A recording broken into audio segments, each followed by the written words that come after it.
Good morning, dear brothers and sisters.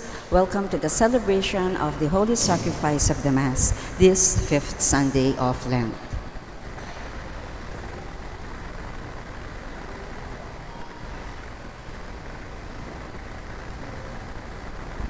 Let us please include in our prayers the following intentions. For the Thanksgiving of Randy, Kate, and Francine Adanza, the Dizon Policarpio family, Aguilar family, the Cuyugan family, Mark, Michelle, and Lila Rivera, Gueco Cuyugan family, Marlon Joyce and Ira Takdol, Sydney Rose Manyalak and family, Lito and Lori Zapanta and family, Rick Meng Balatbat and family, Nicolo, Brent, Luke, and Montgomery Garcia, the Capidos and Malazarte family, Kaolboy family, Loloy and Gina, Old Town Foods, Tayag and Paras families.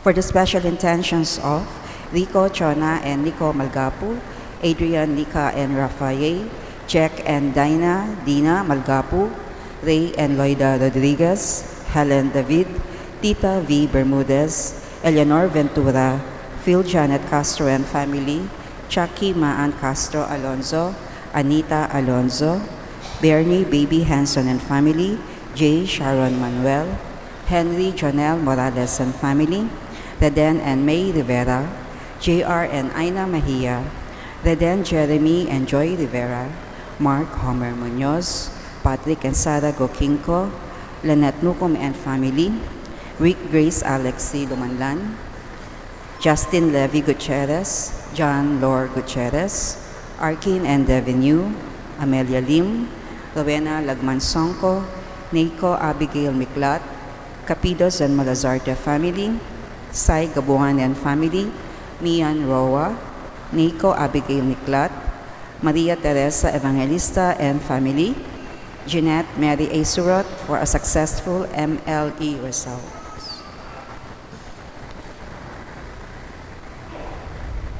For the birthday Thanksgiving of Camille David and Linda Ibay. For the healing, speedy recovery, and good health of Emil Maniago, Bea Isabel Roque Malyari, Rudy Malgapu, Irene Vitug Mejia, Maylin Magtoto Anunciacion, Felisa Tayag, Felipe David, Lucinio M. Tiksay, Enya George, Liza Garcia, Marciana H. Castro, Pat Ahos, Pasita Pasing Ponce, Eric Jimenez, Melinda Consolacion, Edel Umlas, Gloria Pandillo, Ernesto Dizon, Tony Hecker, Florencia M. David, Eusebio Reynor C. Esteban, Raquel Yumyaco, and those whom we pray for healing.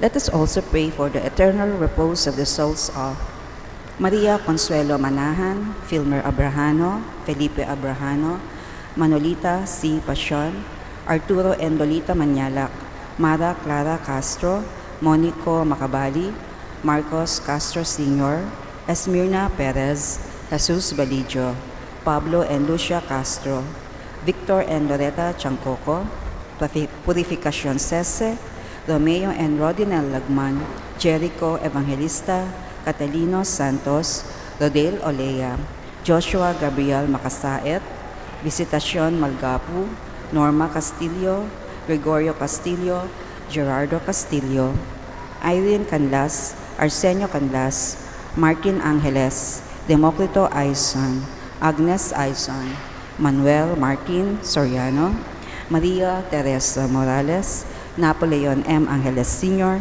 Ricardo Angeles Sr., Silverio Claudio Sr., Lolita Claudio, Almario Claudio, Henry Factura, Virginia de Mesa, Adelaido Rivera, Priscilla de los Reyes, Venancio Rivera, Maria Hoxon, Josie Feliciano, Angeles Conanan Magat, Estelito Mendoza, Paul Russell, Romel A. Sireneo, Floreliza Tixe, Milagros Yungul, Mauro Cortez, Milagros Cortez, Antonio Cortez, Maynardo Batak, Lydia Batak, Roberto Rivera, Ariel Dizon, Delzy Kizon, Nestor M. Miclat, Abigail Leom Sanchez, Macaria Adaro, Teresa Adaro Sr., Teroso Adaro Sr., Teroso Adaro Jr., Emmanuel Vicencio Sr., Lucena Salvador, Angelito and Gloria Avila, Antonio Esguera, Carolina Esguera, La Preciosa Hipolito, and all the poor souls in purgatory.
With our Mass presider, Reverend Father Deogracias Kerr S. Galang, let us all rise and glorify the Lord by singing the entrance hymn.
In the name of the Father, and of the Son, and of the Holy Spirit.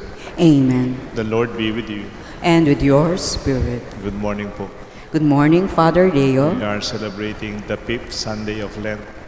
Actually, this is the last Sunday before Palm Sunday, the beginning of Lent, Holy Week. let us recognize the mercy of God, that He would not condemn us, but give us another chance, that we will sin no more. The woman caught in adultery was saved by the mercy of God. And for the times that we have sinned, when did not have mercy on others, and even condemned others with our words, we have said hurting words to them, we ask the Lord for pardon. Together we pray. I confess to Almighty God and to you, my brothers and sisters, that I have greatly sinned in my thoughts and in my words, in what I have done and in what I have failed to do, through my fault, through my most grievous fault. Therefore I ask Blessed Mary, ever Virgin, all the angels and saints, and you, my brothers and sisters, to pray for me to the Lord our God. May Almighty God have mercy on us, forgive us our sins, and bring us all to everlasting life. Amen.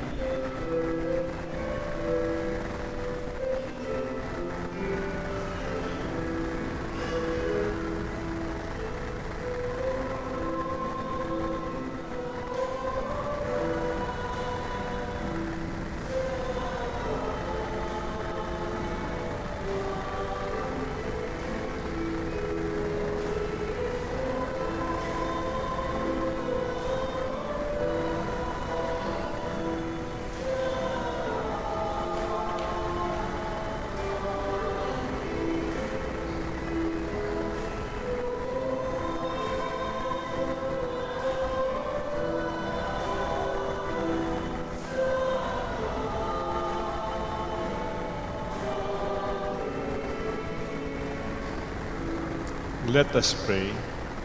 Please call to mind your intention. Remember your petition in this Mass.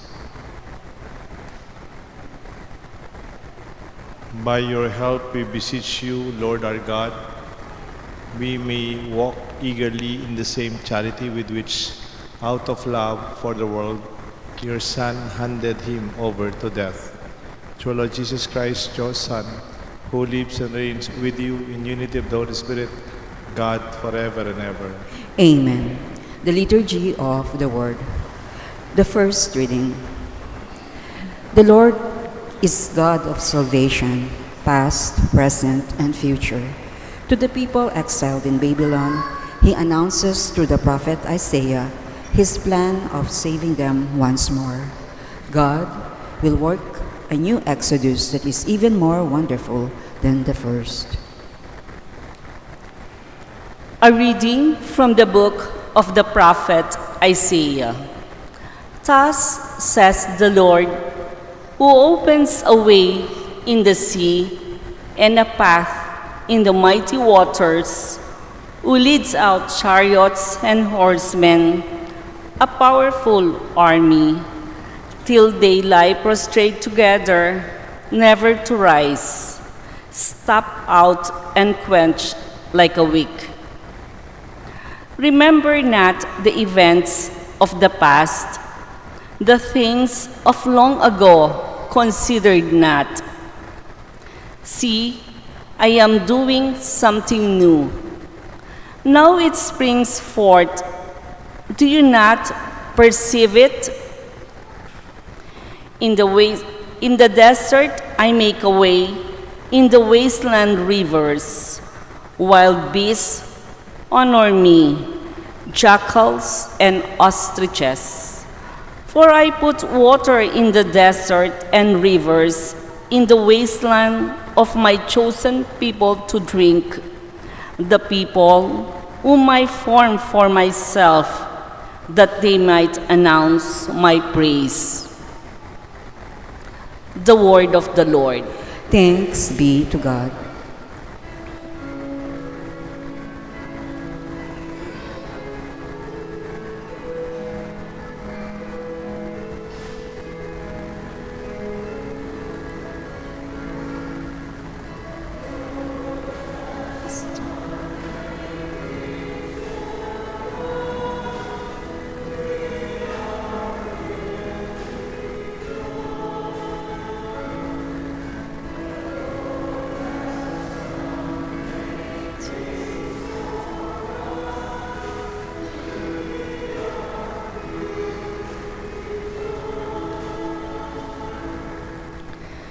When the Lord brought back the captives of Zion, we were like men dreaming.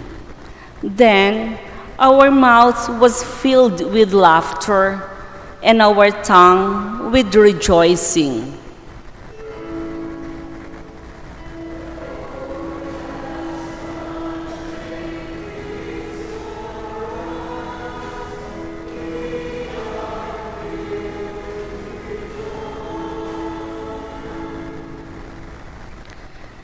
Then they said among the nations, "The Lord has done great things for them. The Lord has done great things for us. We are glad indeed."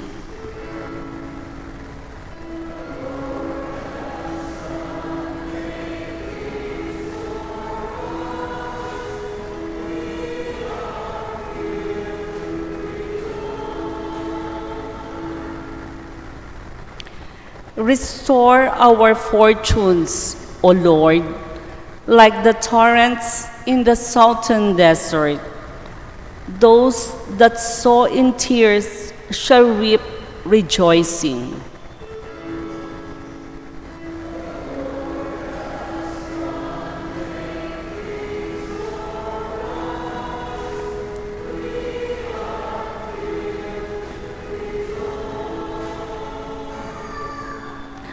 Although they go forth weeping, carrying the seed to be sown, they shall come back rejoicing, carrying their sheaves.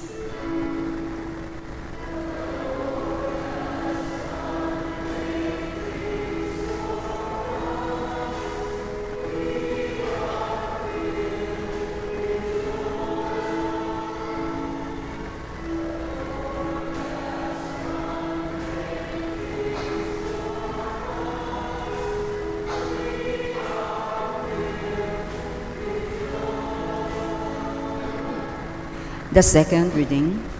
When Jesus becomes the center of our lives, we are continually moved to know the Lord more deeply and more intimately, and thus to share in His life. A reading from the letter of St. Paul to the Philippians. Brothers and sisters, I consider everything as a loss because of the supreme good of knowing Christ Jesus, my Lord. For His sake, I have accepted the loss of all things, and I consider them so much rubbish, that I may gain Christ and be found in Him, not having any righteousness of my own based on the law, but that which comes through faith in Christ, the righteousness from God, depending on faith to know Him and the power of His resurrection and the sharing of His sufferings by being conformed to His death, if somehow I may attain the resurrection of the dead from the dead. It is not that I have already taken hold of it or have already attained perfect maturity, but I continue my pursuit in hope that I may possess it, since I have indeed been taken possession of by Christ Jesus. Brothers and sisters, I, for my part, do not consider myself to have taken possession. Just one thing, forgetting what lies behind, but straining forward to what lies ahead. I continue my pursuit toward the goal, the prize of God's upward calling in Christ Jesus. The word of the Lord. Thanks be to God. Let us honor the Holy Gospel.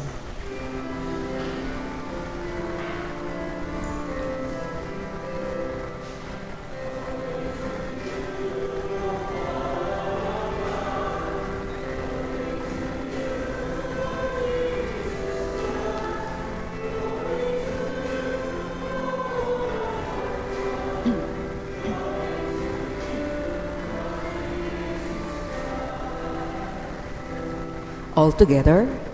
Even now, says the Lord, return to me with your whole heart, for I am gracious and merciful.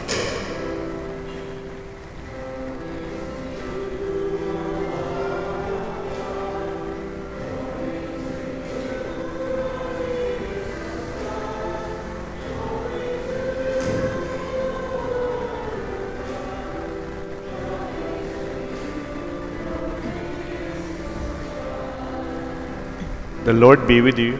And with your spirit. Reading from the Holy Gospel according to Saint Glory, John. glory to you, O Lord. Jesus went to the Mount of Olives, but early in the morning he arrived again in the temple area, and all the people started coming to him. But he sat down and taught them. The scribes and the Pharisees brought a woman who had been caught in adultery and made her stand in the middle. He said to him, "Teacher, this woman was caught in the very act of committing adultery. Now in the law of Moses commanded us to stone such women. So what shall you say? What do you have to say?" They said this to test him, so that they could have some charge against him. But Jesus bent down and began to write on the ground with his finger. But when they continued asking him, he straightened up and said to them, "Let the one among you who is without sin shall be first to throw a stone at her." Again he bent down and wrote on the ground. And in response, they went away one by one, beginning with the elders. So he was left alone with the woman before him. Then Jesus straightened up again and said, "Woman, where are they? Has no one condemned you?" She replied, "No one, sir." Then Jesus said, "Neither do I condemn you. Go, but from now on, do not sin anymore." The Gospel of the Lord. Praise to you, Lord Jesus Christ.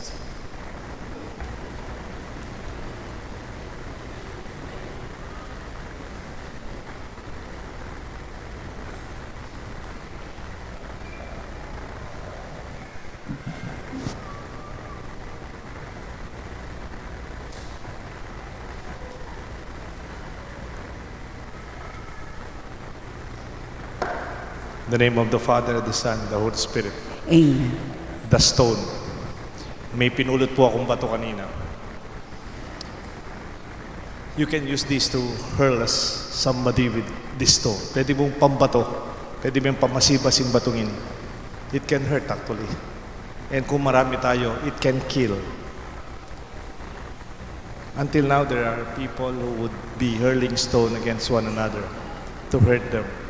Not with a stone, sometimes with our words, with our accusations, and we bear with our hands. Woman was brought to Jesus because he was caught in the act of adultery. And the law of Moses tells them to stone that woman. Jesus was asked, "What shall we do with this woman?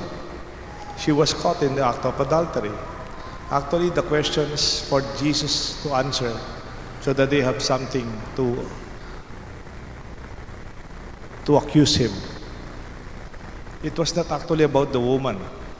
It's about Jesus. They are trying to trap.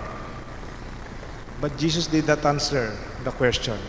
Mainit yung ulo ng mga tao. They are very angry about this woman. They are already ready to stone him.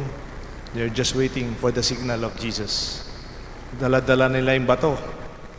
Gigil na sila. Galit na galit sila. They want to throw the stone to that woman. And yet Jesus did not answer them. Sabi nga, when you ask the wrong question, you will receive the wrong answer. He just buy time, then he knelt down and began to doodle, to write in the ground. Mainit na mainit yung ulo. They are very emotionally charged.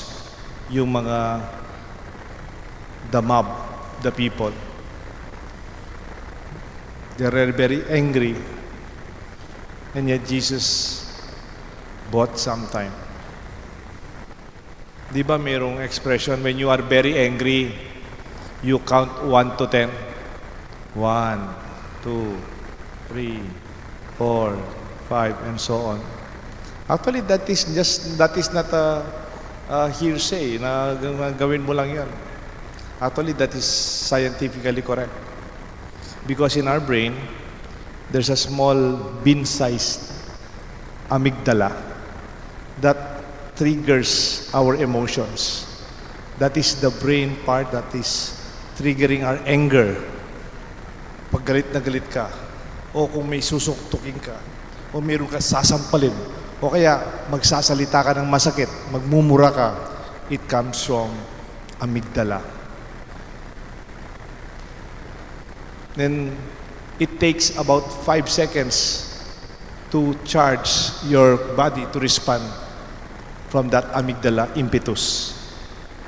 And when you count 1 to 10, that charge from the amygdala is short-circuited.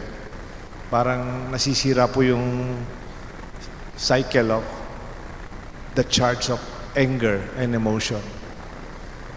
Kaya pag nagbilang ka ng 1 to 10, tama. Parang mababawasan yung galit mo. Gusto mo, gamitin pa 1 to 20 or more. Some people even say, matulog ka muna, sleep over it. Wag muna kayong mag-away. Matulog ka muna, manahimik ka na muna. And then maybe the next day, you'll have a better perception. I have a friend, psychologist, who said, Father, when you are emotionally imbalanced, do not make major decisions. May repeat, pag galit na galit ka, huwag ka munang magdesisyon, huwag ka munang magsalita, huwag ka munang do not react, respond. Because usually, when you do something when you are emotionally charged, you will regret it.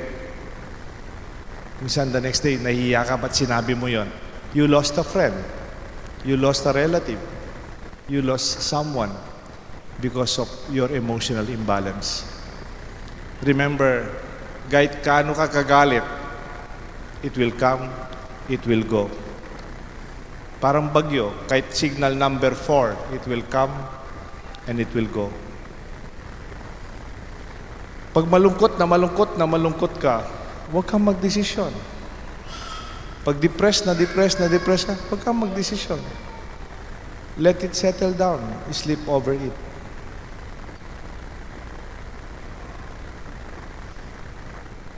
Compassion can never coexist with judgment because judgment creates distance. But making compassion true to what is impossible. That is from Henry Nouwen. Before we cast a stone at someone else, we must examine our hearts also.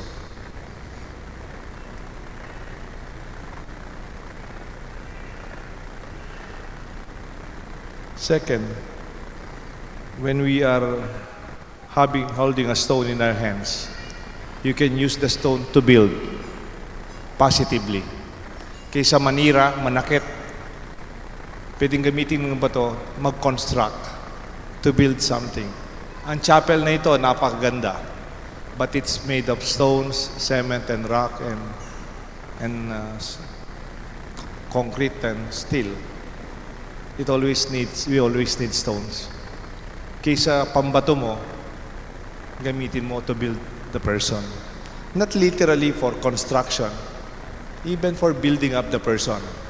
Remember, mistakes are there for us to learn. There are no mistakes if you have to learn your lesson. Okay, nagkamali siya. Babatuhin mo? Let him learn from the mistake.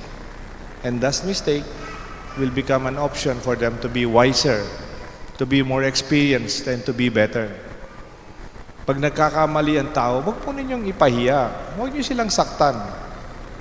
Do not condemn them. We are not gods. Give them the chance to learn from their mistake. Look at the gospel.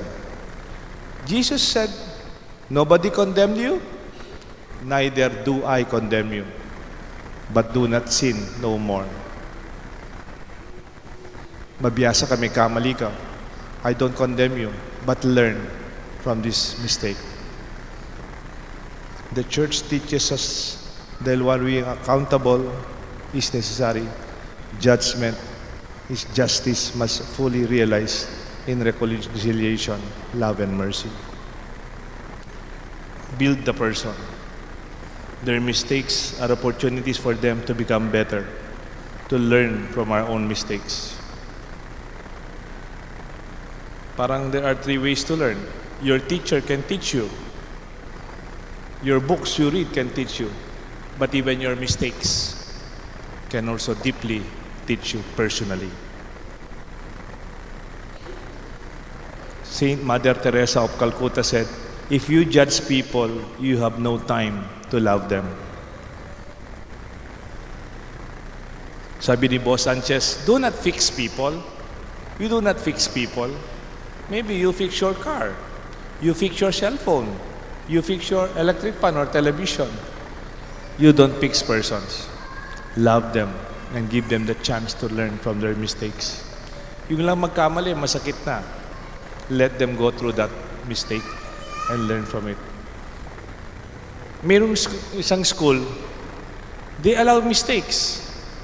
They are not very conscious na nagkamali ang isang bata. Hindi nila pinapahiya yung mga nagkakamali. In fact, they would even allow mistakes. But they make sure they learn from that mistakes. They have more matured students. Baka kasi may nagsasabi, "Father, I never committed the mistake." I doubt if he really did something. Baka naman kaya hindi siya nagkamali kasi wala naman siyang ginawa. He did not try to do anything. Pag yung mga bata, sinasaktan natin pag nagkakamali, pinapahiya natin pag nagkakamali habang bata, they will be afraid to try. They will be afraid to open up their selves pag nagkamali sila. To be honest, kasi masasaktan sila pag nagkamali. Papaluin sila. While they are young, while they are in school, okay, kamali kayo. Pero pagdating naman sa professional life, I hope you are more prepared. Mahirap yung nagkakamali yung engineer. Magko-collapse yung building. Mahirap yung nagkamali ka as a doctor. Baka may mamatay. While they are students, maybe even when they are young, be built on one another as persons, even with our mistakes. Lastly, this stone can become the foundation where we lay our lives and our church. Remember Saint Peter? Saint Peter, when the first time he met Jesus, is a miracle. He's a fisherman, and yet they caught nothing. And Jesus stood before him, a carpenter. And then Jesus said, "Did you caught anything? We have been working all night long but had caught nothing." Pagod na kami, Lord. Overnight na kami nangingisda. Wala pa kaming nahuli kahit ano. 0. Pwede pala yun, no? Professional kang mangingisda. Experienced kang fisherman. Tapos we go home with empty nets. Wala siyang narada.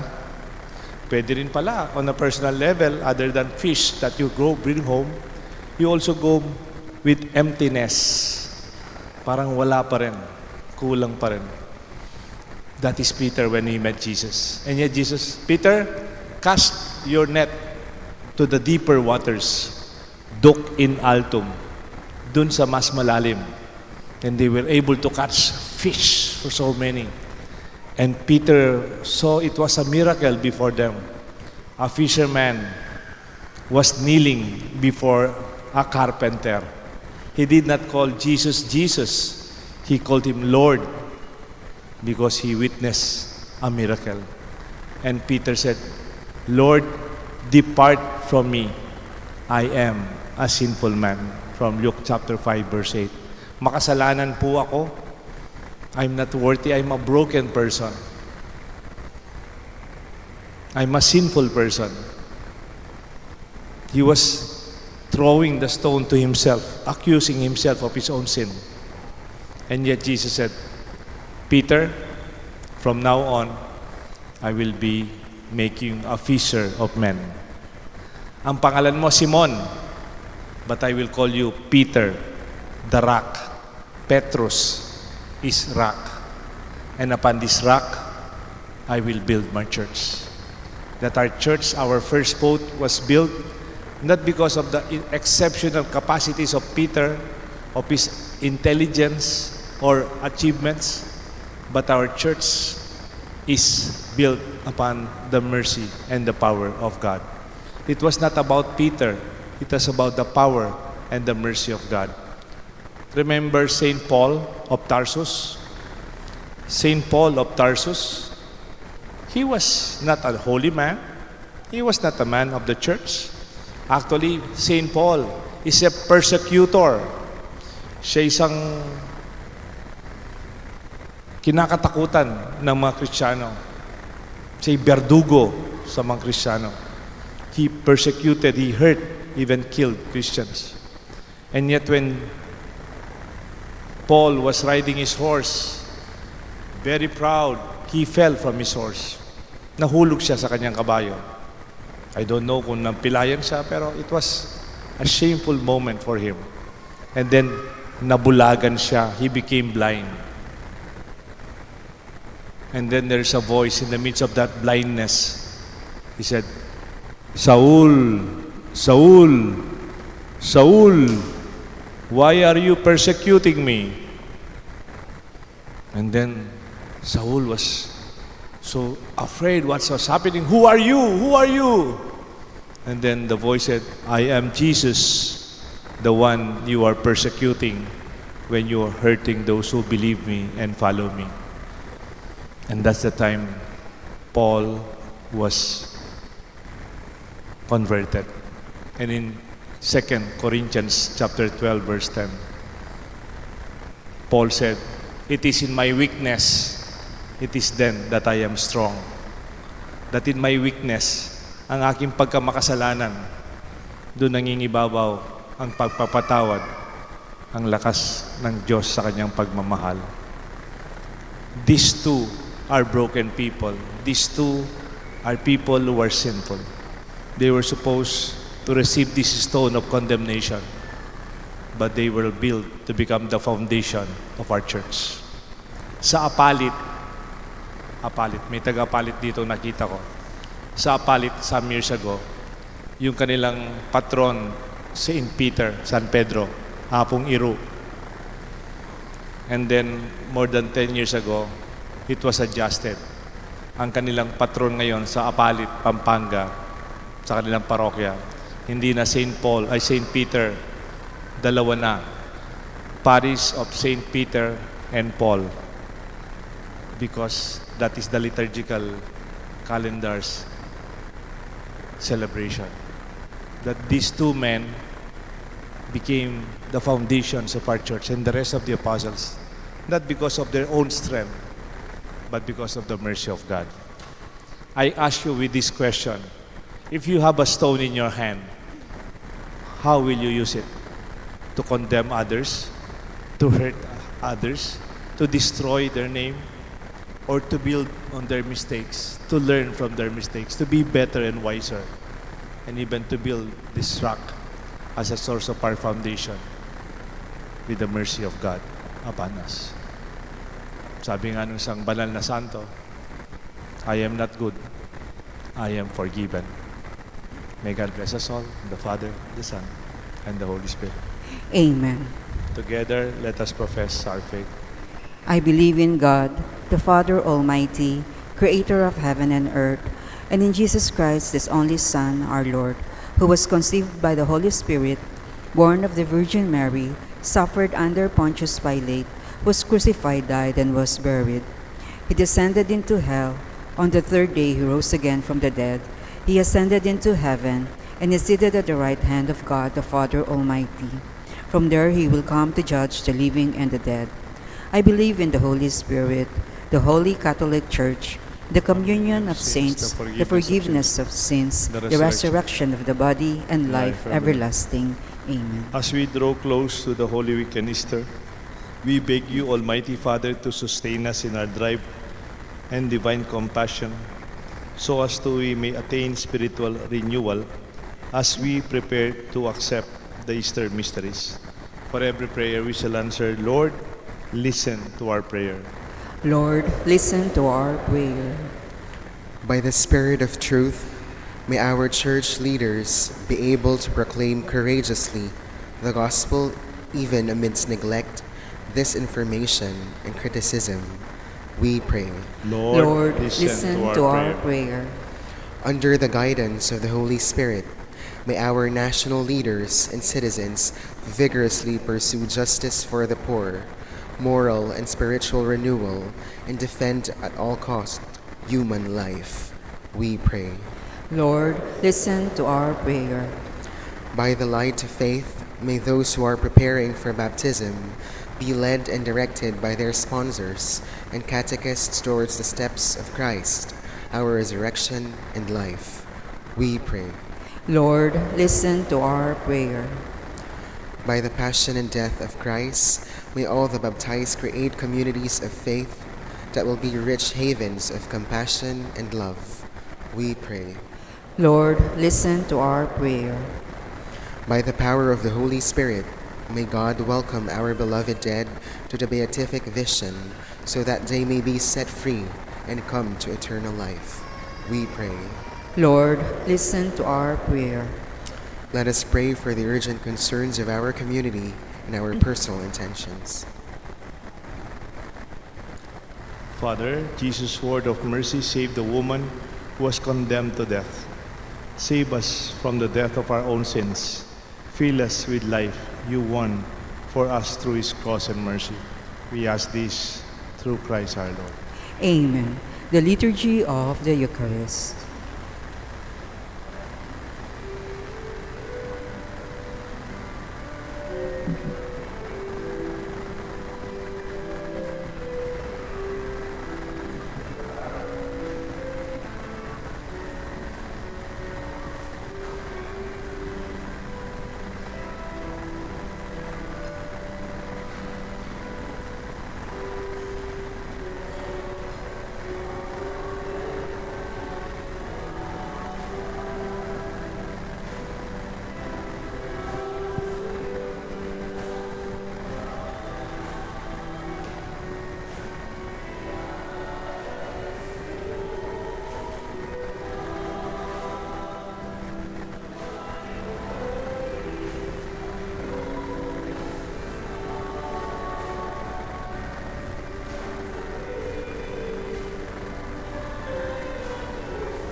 Pray, my dear friends, that this sacrifice may be made acceptable to God the Almighty Father. May the Lord accept the sacrifice at your hands for the praise and glory of his name, for our good and the good of all his holy church. Hear us, O God Almighty, that having instilled in your servants the teachings of the Christian faith, gloriously purify them by working with this sacrifice. We ask this through Christ our Lord. Amen. The Lord be with you. And with your spirit, Lift up your hearts. we lift them up to the Lord. Let us give thanks to the Lord our God. It is right and just. It is truly right and just, our duty, our salvation, always and everywhere to give you thanks, Lord, Holy Father, Almighty and eternal God, through Christ our Lord, for the day of saving passion and glorious resurrection are approaching, by which the pride of the ancient foe is vanquished and the mystery of the redemption of Christ is celebrated. Through him, the host of angels, adoring your majesty and rejoicing in your presence forever, may our voices pray, join with theirs, and with one chorus exaltation of praise we acclaim.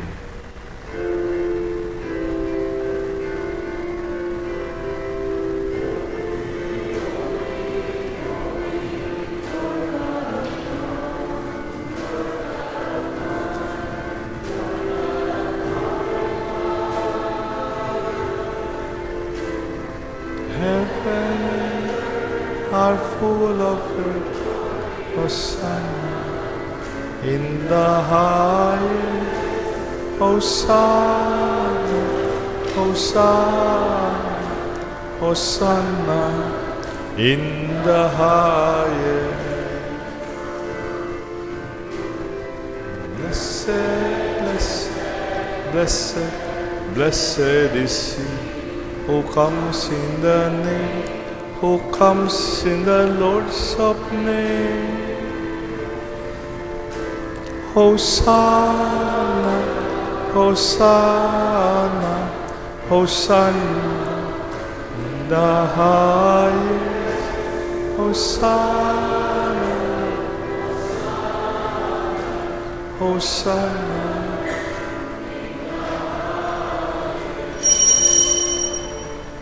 To those who will not kneel down, kindly put your right hand close to your heart.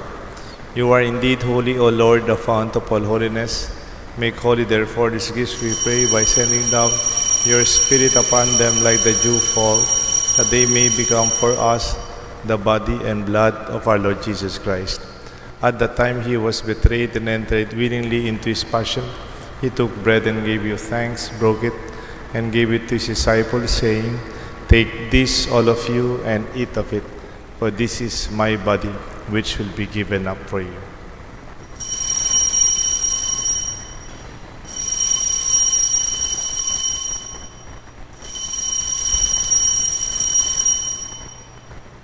In a similar way, when supper was ended, he took the chalice, once more giving thanks.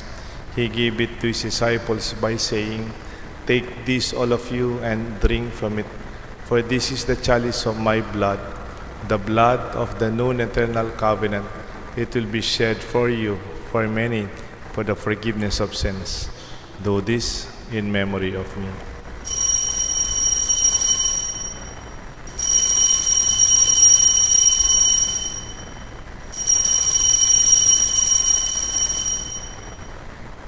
Let us proclaim the mystery of faith.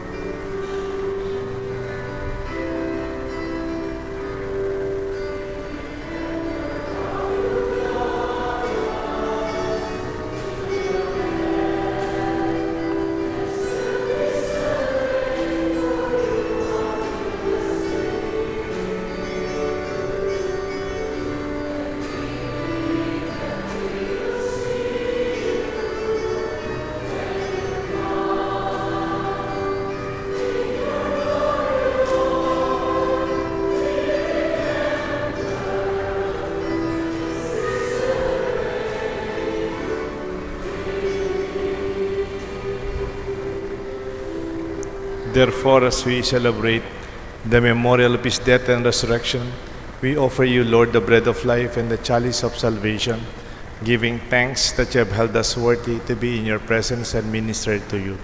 Humbly we pray that partaking of the body and blood of Christ, we may be gathered into one by the Holy Spirit.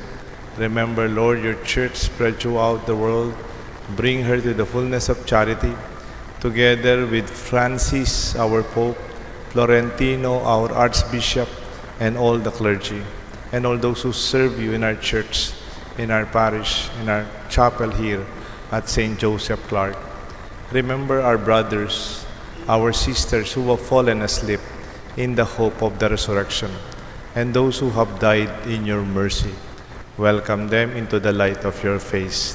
Have mercy on us, we pray, with the Blessed Virgin Mary, Saint Joseph, your spouse, the faithful spouse of Mary, the apostles, and all the saints who please you throughout the ages, we may merit to be co-heirs to eternal life and may praise and glorify you through your Son, Jesus Christ. Through him and with him and in him, O God, Almighty Father, in the unity of the Holy Spirit, all glory and honor is yours forever and ever.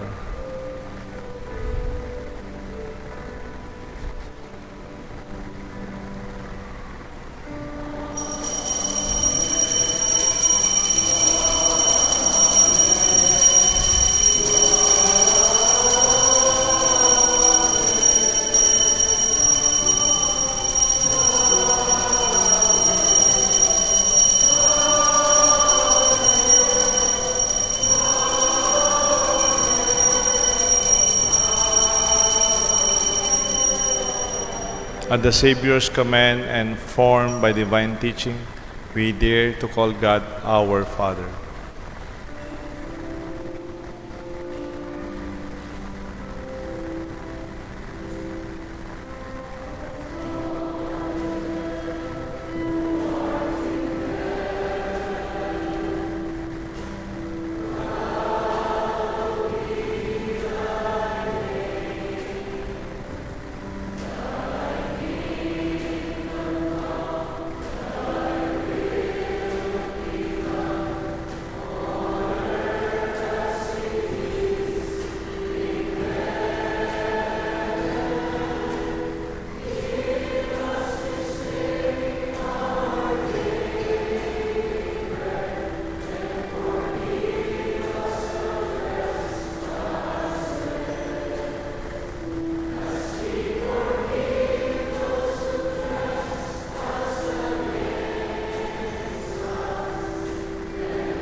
Deliver us, Lord, from every evil. Graciously grant peace in our days.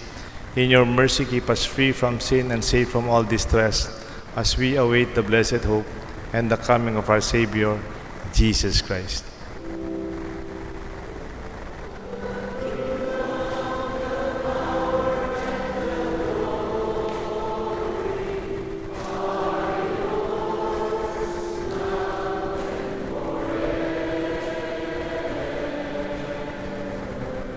Lord Jesus Christ, you said to your apostles, I leave you peace. My peace I give to you. Look not on our sins, but on the faith of your church, and grant us the peace and unity of your kingdom, where you live forever and ever. Amen. The peace of the Lord be with you always. And with yours, Spirit. My dear friends, do not throw stones. Sabi nga, you throw your bread, something that is peaceful. Let us throw peace and share peace with one another. Peace be with you po. Peace to all.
Behold the Lamb of God, behold him who takes away the sins of the world. Blessed are those called to the supper of the Lamb. Lord, I am not worthy that you should enter under my roof, but only say the word, and my soul shall be healed.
I will do some announcements before the final prayer and final blessing. Sa darating na Sabado at saka sa next Saturday, dalawang Sabado, Saturday before Palm Sunday and Black Saturday, wala tayong misang 6:30. Wala tayong anticipated mass, 6 o'clock. Ano po kasi, yung una, we cannot anticipate Palm Sunday. So there will be no mass on April 12 at saka yung Black Saturday before Easter. No? Mayroon mga alas 8 sa mga simbahan yung Easter Vigil. No? And then next Sunday, we will have our Palm Sunday. Kung meron po kayong palm sa bahay, sa garden, you can get 1 or 2 leaves. Kung wala po kayong palm, humingi kayo sa kapitbahay ninyo. O kaya, may sasama akong nagtitinda dito from our parish. They will be preparing some palms for us. So, that would be our Palm Sunday. And then, on Monday, Thursday, meron din po tayong Visita Iglesia. This will be open. I think they're also preparing the Holy Child Chapel. Pero walang Blessed Sacrament doon. It's not a regular parish chapel. So, maybe you can just drop by. And ang maganda doon sa pinagmimisahan kong alas 9 before this Mass, yung sa Nayon sa Clark, dating Nayon sa Pilipino. Yung chapel doon, air condition na.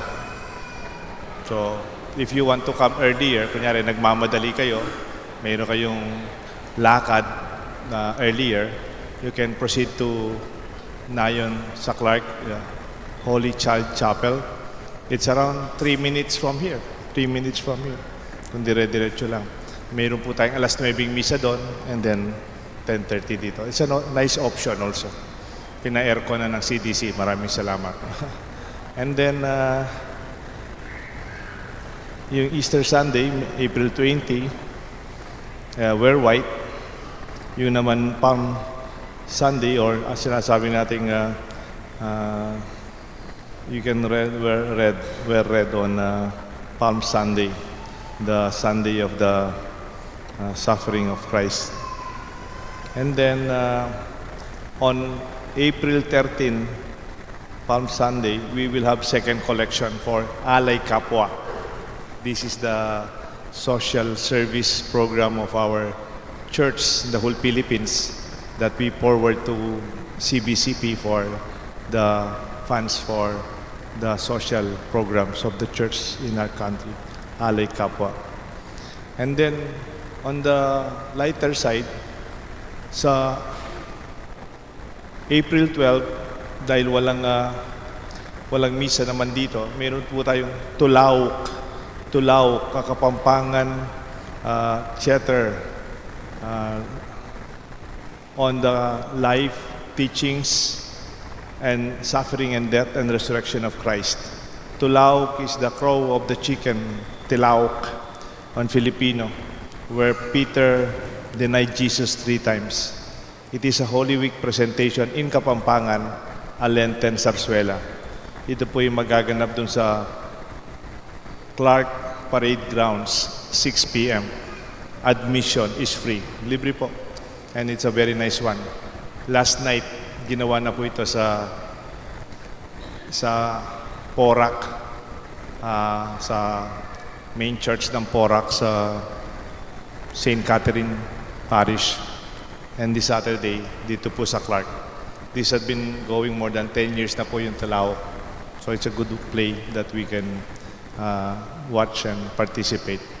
And then, lastly, on April 26, Saturday evening, 7:30 p.m., dun sa may chapel ng Nayon sa Clark, Holy Child Chapel, mayroon pong concert yung Bukas Palad.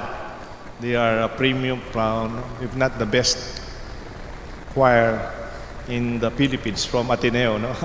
Bukas Palad concert, care for the Young Minds Foundation.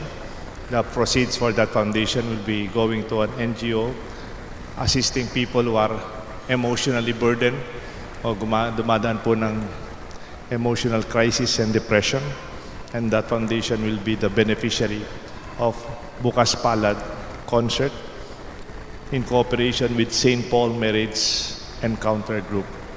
Kaya lang may ticket po, 500 and 1,000. Pero narinig ko yung members ng choir, libre kayo. Kaya lang magpa-register kayo earlier, okay?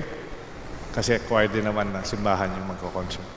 Let us all stand, my dear friends, and have our final prayer.